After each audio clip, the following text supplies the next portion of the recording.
Hello, dear students. Let's continue with our chapter 2 of class 6 History NCERT textbook presented by your SST teacher Kunal Devgan, and the name of the chapter is On the Trail of the Earliest People. Earliest people, the first kind of people we got to know about, we heard about and study.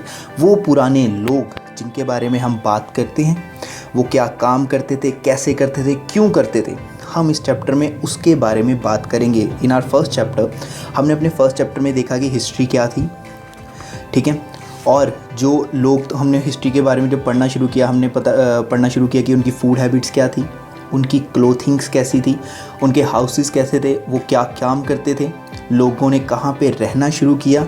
हमने बात की थी Narmada river की, Suleman and किरतहार hills की, Garo hills की, Vindhyas mountains की, Indus river और उसकी ट्रिब्यूटरीज़ की, और banks of river Ganges and tributaries of Ganga उसकी बात की थी।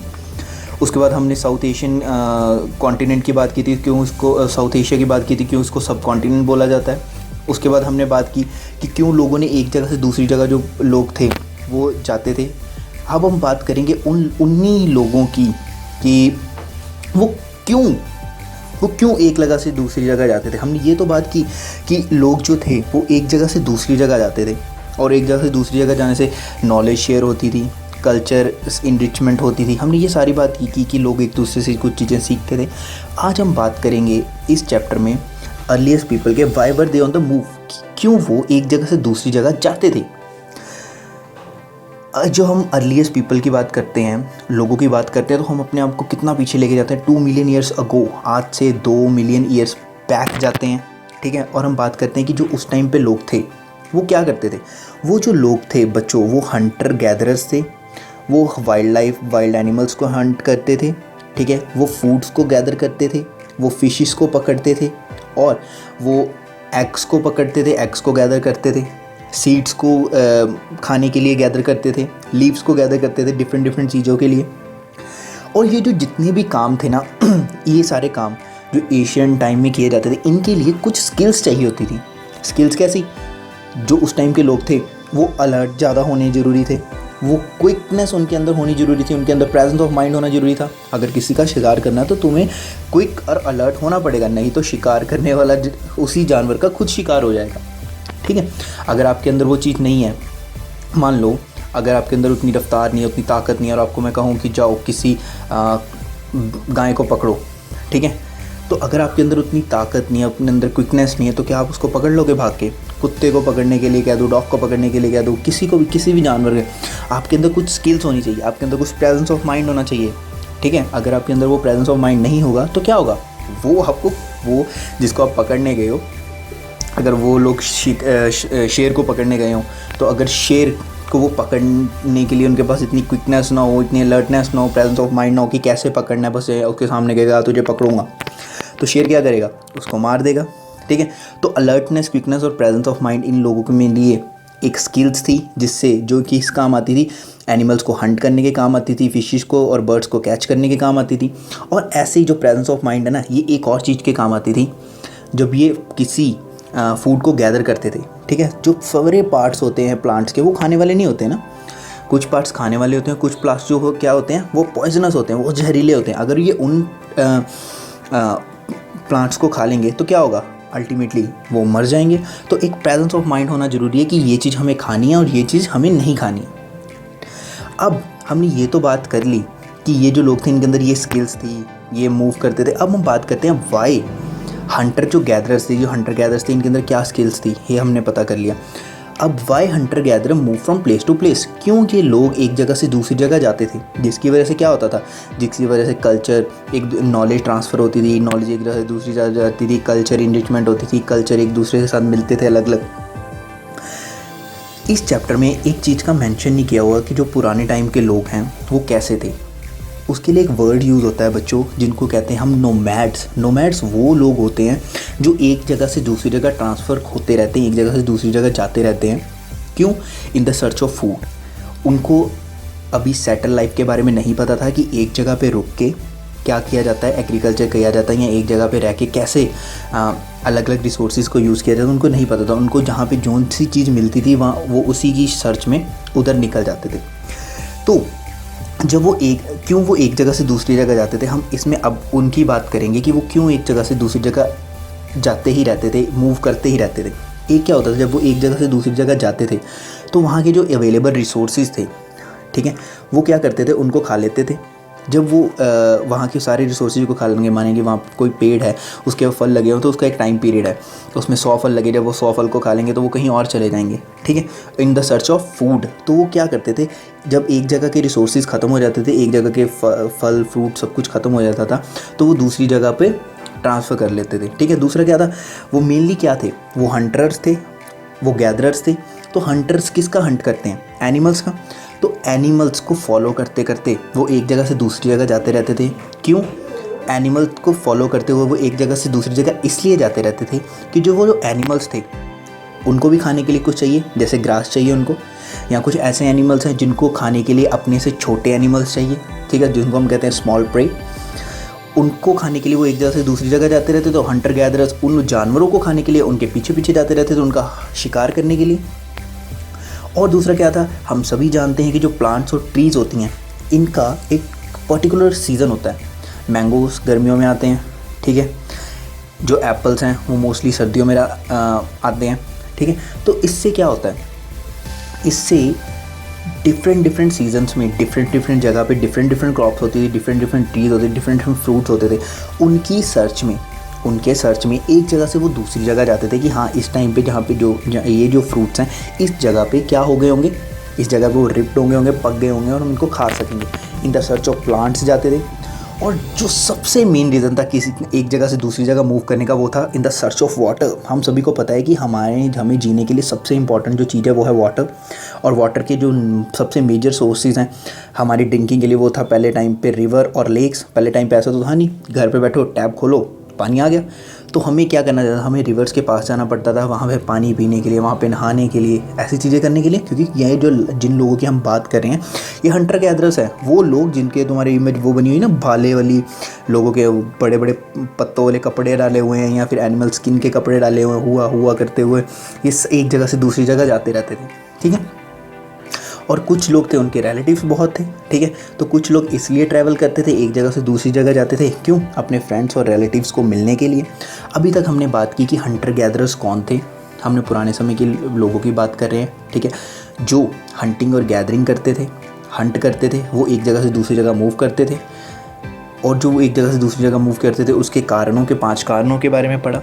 अब हम आगे कंटिन्यू करते हैं। Why do we know about this people, how do we know about this people, हमें इन लोगों के बारे में कैसे पता लगता है।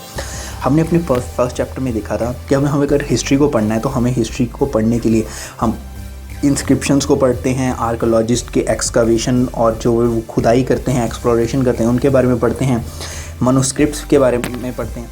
पर हमें पुराने लोग, इस टाइम पे ऐसा तो था नहीं कि कोई वीडियो रिकॉर्डिंग की हुई है, आज हम देख रहे हैं कि अच्छा ये लोग ऐसे रह रहे थे। तो हमें इन लोगों को पता करने में आर्कोलॉजिस्ट बहुत हेल्प करते हैं, खोजकर्ता, वो लोग विशेषज्ञ या खोजकर्ता जो इनकी पुरानी चीज़ों को पढ़ते हैं, उनको समझते हैं और हमें बताते हैं कि ये जो लोग थे इस समय में इस तरह रहते थे, ठीक है। और ये जो हंटर गैदरर्स ये कुछ चीज़ें इस्तेमाल करते थे अपने टाइम पे, ठीक है। जब वो कुछ चीज़ें इस्तेमाल करते थे हंटर गैदरर्स, और ये जो जैसे टूल्स थे, वेपन्स थे, ठीक है, उनके, तो वो किस चीज़ों के बने होते थे, वो बने होते थे स्टोन्स के, वुड के या फिर बोन्स के।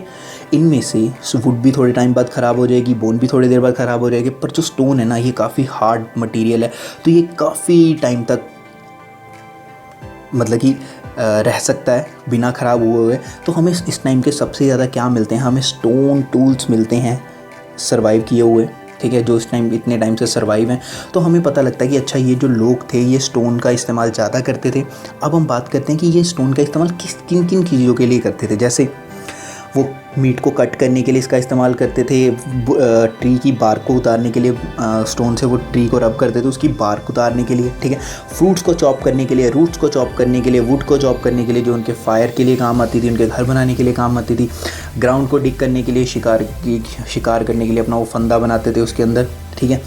एनिमल स्किन को स्टिच करने के लिए इस्तेमाल करते थे, स्पीयर और एरोस को बनाने में इस्तेमाल करते थे। तो ये डिफरेंट चीज़ें थी जो ये स्टोन टूल से करते थे। तो हमने ये तो देखा ये एक जगह से दूसरी जगह जाते रहते थे, पर ये एक जगह से दूसरी जगह भी जहाँ पे ये रुकते थे, ठीक है, जब एक जगह से दूसरी जगह जाए तो उन जगहों को हम कहते हैं साइट्स। क्यों? क्योंकि वहाँ से हमें इनके रिमेन्स मिलते हैं। तो आर्कियोलॉजिस्ट कहते हैं कि ये जो एक जगह से दूसरी जगह जाते थे, प्लेस टू जहाँ पे एक जगह से दूसरी जगह शिफ्ट करते थे, लिव करते थे थोड़ी देर के लिए, तो ये भी कुछ चीज़ों का ध्यान रखते थे इन शिफ्ट को करते हुए समय, कि जैसे कि जो इनका एरिया होता था ना जहाँ पे ये शिफ्ट करते थे वो पानी के पास होता था हमेशा, क्योंकि इनकी पानी की ज़रूरत होती, रिवर्स के पास होता था, लेक के पास होता था, और वहाँ पे इनको गुड क्वालिटी ऑफ स्टोन्स मिल जाएं, ये वहाँ पे शिफ्ट करते थे। क्यों? क्योंकि जो स्टोन है इनका मेजर सोर्स ऑफ वेपन था या मेजर सोर्स था किसी भी चीज़ को बनाने का। तो इनके ऐसे ही शिफ्ट करने की वजह से हम अलग अलग इनकी साइट्स को अलग अलग नेम देते हैं। कुछ एरियाज़ को हम कहते हैं फैक्ट्री साइट। फैक्ट्री साइट्स वो साइट्स को हम कहते हैं कि जहाँ पे ये रुक के अपने औजार बनाते थे, अपने वेपन्स बनाते थे, अपने टूल्स बनाते थे, हैमर बनाते थे, अपना सिक्कल बनाते थे, अपना कोई हंटिंग करने के लिए कोई स्पेयर या एरो बनाते थे। और इस जो फैक्ट्री साइट्स हैं वहाँ पे हमें इनके बड़े बड़े पत्थरों के ब्लॉक्स मिलते हैं, ठीक है, हमें चिप्स मिलते हैं, हमें कुछ डिस्कार्डेड स्टोन्स मिलते हैं, डिस्कार्डेड वेपन मिलते हैं, क्योंकि हम कुछ बना रहे होते हैं तो ये तो नॉर्मली होता है कि हम कुछ गलत भी बना देते हैं, और जब हम कुछ गलत बनाते हैं उसको फेंक देते हैं, उसको कहते हैं डिस्कार्डेड स्टोन्स, ठीक है। कुछ जैसे ऐसी फैक्ट्री साइट, कुछ साइट्स को हम कहते हैं हैबिटेशन कम फैक्ट्री साइट, कि रहने वाली और फैक्ट्री साइट, यहाँ पे लोग रहते भी थे और यहाँ पे लोग क्या करते थे, अपने टूल्स भी बनाते थे। और एक और साइट होती है हैबिटेशन साइट। हैबिटेशन साइट्स वो साइट्स होती हैं जहाँ पे ये लोग रहते थे। और कुछ जो हैबिटेशन साइट्स होती थी ना वो नेचुरल हैबिटेशन साइट होती थी। एक हैबिटेशन साइट है, ये वहाँ पे गए, उन्होंने यहाँ पे अपना हट बनाई, अपना घर बनाया, अपनी ज़मीन में खोद के अपना घर बनाया, ठीक है। पर किसी टाइम इनको क्या होता था, इनको फ़ायदा हो जाता था। कैसा फ़ायदा? इनको ऑलरेडी बिल्ट घर मिल जाता था। कैसे? केव्स इनका ऑलरेडी बिल्ट घर होता था। क्यों? और रॉक शेल्टर्स, कोई ऐसा शेल्टर जो रॉक का बना हो वो इनके लिए हो जाता था। जो ये नेचुरल केव्स होती थी ये क्या करती थी, ये इनको शेल्टर प्रोवाइड करती थी, इनके मतलब कि इनको रेन से बचाती थी, इनको गर्मी से बचाती थी, इनको तेज़ हवाओं से बचाती थी, इनको एनिमल से बचाती थी। तो जो साइट्स थी हमने तो ये समझ लिया कि ये साइट्स क्या होती हैं। रिमेन्स जो हमें पुराने लोगों के जहाँ पे वो जाते थे उनके रिमेन्स मिलते हैं, उन जगह को हम साइट्स कहते हैं। कुछ इंपॉर्टेंट साइट्स की बात करते हैं। जो ये साइट्स हैं ना, हमें जो इनके ओल्ड रिमेन्स मिलते हैं, हमें इनकी पुरानी चीज़ें मिलती हैं बच्चों। ये हमें हो सकता है कि ग्राउंड के ऊपर मिले, कि वहाँ पे पड़ी हुई मिले, या उसके ऊपर कुछ पेंटिंग बनी हुई मिले, या कोई टूल बना हुआ मिल जाए, या फिर हो सकता है हमें डिग करना पड़े, हमें खोद के ज़मीन के अंदर से मिले। और हो सकता है कि वो आज के टाइम वो पानी में डूब चुकी हो जगह जहाँ पे इनकी वो साइट्स हैं, ठीक है। तो कुछ इंपॉर्टेंट साइट्स की बात करते हैं, जैसे उनमें से है बुर्ज होम। ये साइट्स आपको सभी को याद रखनी है। बुर्ज होम ये जम्मू कश्मीर में है। मेहरगढ़ जो है वो पाकिस्तान में है। कोल्डी हवा यूपी में है। बिम्बेटका जो है केव्स हैं वो एमपी में है। दाऊजली हडिंग जो है वो असम में है। हुसुंकी जो है वो कर्नाटका में है, और हलूर भी कर्नाटका में है, ठीक है। और करनूल केव्स जो हैं जहाँ पे हमें इनके फर्स्ट टाइम जो फायर का यूज़ है, कहाँ पे एशेस मिले हैं, राख मिली है, वो हमें करनूल केव में मिले जो आंध्र प्रदेश में है। तो ये कुछ इंपॉर्टेंट साइट्स हैं उन पुराने लोगों की, जहाँ से हमें उन पुराने लोगों के होने की, क्या करते थे, कैसे करते थे, इनके एविडेंसेस मिलते हैं, प्रूफ मिलते हैं, सोर्स, ठीक है। और इसके बाद हम करेंगे बात, हमने कहा कि स्टोन का ये सबसे ज़्यादा इस्तेमाल करते थे। तो स्टोन्स के टूल्स को बनाने की दो टेक्निक्स थी। एक थी स्टोन ऑन स्टोन।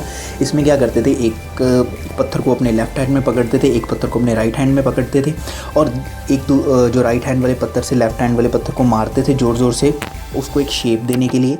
और उसके छोटे छोटे साइड्स से उसको छोटी छोटी साइड तोड़ के उनके छोटे छोटे फ्लेक्स को तोड़ा जाता था। और उसको क्यों? क्योंकि वो उसको एक रिक्वायर्ड शेप देना चाहते थे। इसको कहते हैं स्टोन ऑन स्टोन टेक्निक। और दूसरी थी प्रेशर फ्लेकिंग। प्रेशर फ्लेकिंग में क्या होता था, एक सरफेस के ऊपर स्टोन को रख दिया जाता था, एक पत्थर को रख दिया जाता था, और हैमर से उसके ऊपर ज़ोर ज़ोर से मारा जाता था, उसके फ्लेक्स को रिमूव किया जाता था। क्यों?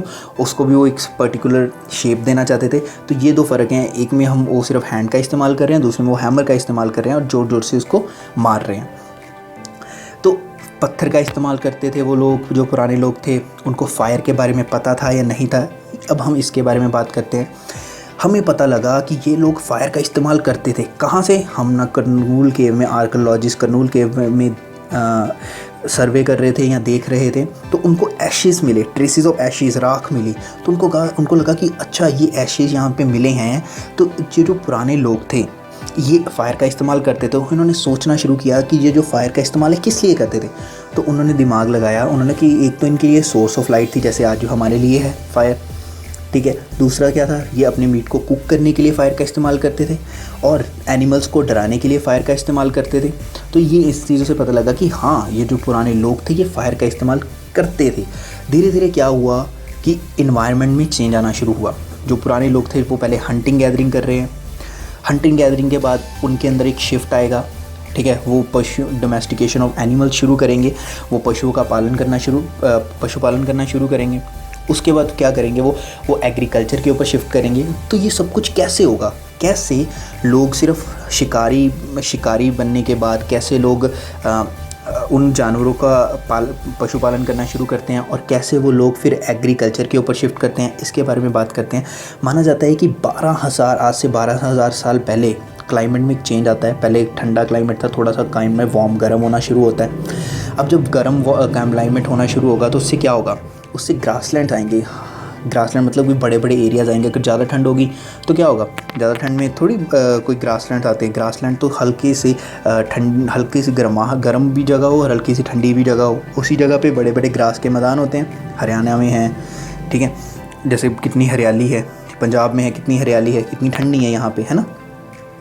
तो इससे क्या हुआ, जब ग्रासलैंड्स बढ़ने शुरू हुए तो ग्रास को खाने वाले जो जानवर थे उनकी भी तादाद बढ़नी शुरू हुई। जैसे डेयर है, एंटीलोप है, गोट है, शीप है। तो लोगों ने इन जो जानवर थे इनकी डोमेस्टिकेशन शुरू की। इनको पता लगा कि अच्छा ऐसे इनकी ब्रीडिंग होती है, ऐसे ये पैदा होते हैं। तो इन्होंने इन जानवरों को अपने घरों के पास आने दिया, जहाँ पे ये रहते थे। इनको पकड़ना, इनको टेम करना शुरू किया। टेम का मतलब होता है जब आप किसी को पकड़ के ह्यूमन अपने पास रखने के लिए उसको तैयार करता है, ठीक है। तो इन्होंने इन जानवरों को अपने पास आना शुरू किया, ठीक है। ऐसे क्या हुआ कि कुछ ग्रेन्स थे जो वार्म जब क्लाइमेट हुआ, कुछ ग्रेन्स ऑटोमेटिकली नेचुरली ग्रो होने शुरू हुए। जैसे उनमें से हम व्हीट की, गेहूं की, बार्ले की बात करते हैं, जौ की बात करते हैं, चावलों की बात करते हैं। तो इंसान को पता लगा कि ये जो ग्रेन्स हैं इसको हम खा सकते हैं। तो उन्होंने क्या किया, उन्होंने इन क्रॉप्स के बारे में इनको खाना शुरू किया, इनके कब ये उगाई जा सकती इसके बारे में पता करना शुरू किया। उन्होंने एनिमल्स की ब्रीडिंग शुरू कर दी थी। उन्होंने अब एग्रीकल्चर सीखना शुरू कर दिया। पहले वो हंटर गैदरर्स थे, फिर उन्होंने एनिमल्स को डोमेस्टिकेट करना शुरू किया, डोमेस्टिकेशन ऑफ एनिमल्स शुरू की। फिर उन्होंने क्या शुरू किया, फिर बच्चों उन्होंने शुरू किया एग्रीकल्चर करना। तो ये तो था इनकी लाइफ के बारे में, क्यों ये एक जगह से दूसरी जगह शिफ्ट करते थे, कैसे इनकी लाइफ में चेंजेस आते हैं। अब हम बात करते हैं कुछ रॉक पेंटिंग की। उस टाइम के लोग थोड़ा एंटरटेनमेंट करने के लिए रॉक पेंटिंग भी करते थे। इसके प्रूफ्स हमें कहाँ से मिलते हैं, मध्य प्रदेश से मिलते हैं, साउथर्न यूपी से मिलते हैं। हमें यहाँ पे इनकी पेंटिंग्स में मिलते हैं कि वाइल्ड एनिमल्स को बनाया गया, बड़े अच्छे तरीके से बनाया गया है। वाइल्ड एनिमल्स को एक अच्छी स्किल्स जो चाहिए होती इनको बनाने के लिए उनके पास थी, क्योंकि वो ड्राइंग अच्छी करते थे। क्यों, क्योंकि उन्होंने छोटे छोटे पत्थरों का इस्तेमाल करना शुरू कर दिया था। और ये जो पेंटिंग थी हमें वॉल्स पे मिलती हैं और हमें पता लगता है कि ये जो लोग थे ये पेंटिंग भी करते थे। अभी तक हम देखते हैं कि जो पुराने लोग थे उनकी चीज़ों के बारे में बात करते हैं कि वो क्या क्या करते थे। पुराने लोग हंटिंग करते थे, वो गैदरिंग ऑफ प्लांट प्रोड्यूस मतलब कि प्लांट्स को गैदर करते थे, स्टोन टूल्स बनाते थे, पेंटिंग्स बनाते थे केव्स के ऊपर, ठीक है। पुराने लोग यही करते थे ना, सबसे जो पहले वाले लोग थे। उसके बाद उन्होंने चाहे डोमेस्टिकेशन शुरू की, उसके बाद चाहे उन्होंने एग्रीकल्चर शुरू किया, पर पहले तो ये सबसे पहले यही काम करते थे। अब बात करते हैं ये जो काम ये करते थे, उस टाइम पे मेल भी थे और फीमेल भी थी, मैन भी थे और वुमेन भी थी, है ना। तो ये काम कौन करते थे, कुछ काम जो थे वो मैन और वुमेन इकट्ठे टुगेदर करते थे, कुछ काम को सिर्फ वुमेन करती थी और कुछ काम को सिर्फ मैन करते थे। जैसे किचन का काम जो था वो वुमेन करती थी, बाहर हंटिंग करके आना वो मैन करते थे। हो सकता है जो उस टाइम पे उनके पास कैटल्स थे, उनके पास जो गायें थी, भैंसें थी, उनको वो खुद एक मतलब उनको साफ़ करना, उनकी बाथिंग करानी, ये दोनों आपस में मिलके करते हों। तो ये सारी चीज़ें थी जो उस टाइम पे लोग करते थे, एक साथ मिलके करते थे। तो हम जो हिस्ट्री की बात कर रहे हैं, आपकी 6th क्लास की जो बुक है बच्चों, इंडिया जो हम हिस्ट्री को पढ़ते हैं ना, हम हिस्ट्री को 3 हिस्सों में डिवाइड करके पढ़ते हैं, एशियंट, मिडेवल और मॉडर्न। जो एशियंट इंडिया ना, जो हमारी 6th क्लास की बुक है, जो एशियन इंडियन हिस्ट्री की बात करती है, वो सबसे पहले हम पत्थरों का इस्तेमाल करते थे लोग, जो सबसे पहले वाले लोग थे वो पत्थरों का इस्तेमाल करते थे, तो उसको कहते थे हम स्टोन एज। तो स्टोन एज को भी हम आगे 3 हिस्सों में डिवाइड करते हैं, पैलियोलिथिक, मेसोलिथिक और नियोलिथिक। जो पैलियोलिथिक फेस है ना, इसमें लोग बड़े बड़े पत्थरों का इस्तेमाल करते थे और क्या करते थे, हंटिंग और गैदरिंग करते थे। मेसोलिथिक फेज में वो थोड़े छोटे पत्थरों का इस्तेमाल करते हैं। पैलियोलिथिक पे और क्या करना शुरू कर देते हैं, डोमेस्टिकेशन ऑफ एनिमल कर देते हैं, मतलब कि जानवरों का पशुपालन करना शुरू कर देते हैं। और न्यूलिथिक फेस में वो क्या करते हैं, न्यूलिथिक फेस में वो एग्रीकल्चर शुरू कर देते हैं और जो उनके स्टोन्स के टूल्स थे ना वो छोटे और नुकीले हो जाते हैं। अब ये तुम समझो कि स्टोन एज को जो है ना, वो भी इन्होंने स्टोन एज को 3 हिस्सों में डिवाइड किया। पैलियोलिथिक जो बड़े पत्थरों वाले युग था, मेसोलिथिक जो उससे छोटे पत्थरों वाला युग था, और नियोलिथिक जो छोटे और नुकीले पत्थरों वाला युग था। ठीक है, अब हम 2 साइट्स की बात करते हैं। एक साइट है हुसुंगी जो है आपका कर्नाटका में है, हमने बात की थी। ये एक पैलियोलिथिक साइट है, आपकी बुक में मेंशन किया हुआ है कि ये एक पैलियोलिथिक साइट है जो हुसुंगी है। दूसरा, यहाँ पे हमें बहुत ज़्यादा टूल्स मिले हैं स्टोन्स के बने हुए, इसलिए हम इसको हैबिटेशन कम फैक्ट्री साइट कहते हैं। मैंने बताया था ना, हैबिटेशन कम फैक्ट्री साइट कहाँ पे, जहाँ पे लोग रहते भी थे और अपने टूल्स और औजारों, मतलब टूल्स और वेपन्स बनाते भी थे। और जो यहाँ पे हमें मोस्टली टूल्स मिलते हैं वो किसके बने हुए हैं, लाइमस्टोन एक स्टोन है उसके बने हुए हैं मिलते हैं। हमें याद रखना है कि हुसुंगी से जो हमें टूल्स मिलते हैं वो किसके बने हुए हैं, लाइमस्टोन के बने। एक और एल्सवेयर का मतलब एक्स्ट्रा चीज़ जो आपकी बुक में दी होती है, उन्होंने ना एक फ्रांस की बुक में फ्रांस की पेंटिंग्स के बारे में बात की कि फ्रांस में भी ऐसे ही हमें पेंटिंग्स मिलती हैं, यहाँ पे wild horse, bison, bear, woolly rhinoceros, इनकी फ़ोटोज़ बनी मिलती हैं। माना जाता है कि जो लोग थे जब वो शिकार करने जाते थे तो इनकी पूजा करके जाते थे, तो माना जाता है कि ये जो लोग थे कुछ ना कुछ वर्कशिप करते थे। और फ्रांस में, और ये जो पेंटिंग्स हमें बनी मिलती हैं ये बहुत ही डार्क कलर्स में बनी मिलती हैं, जो टाइम के साथ बच्चों फेड हो चुकी हैं, थोड़ी लाइट हो चुकी हैं। तो ये था आपकी पूरी चैप्टर की समरी जो मैंने आपको डिस्कस की है। अगर आपको इसमें कोई भी डाउट हो आप मेरे को कॉल करके पूछ सकते हो। Thank you for watching dear student, take care.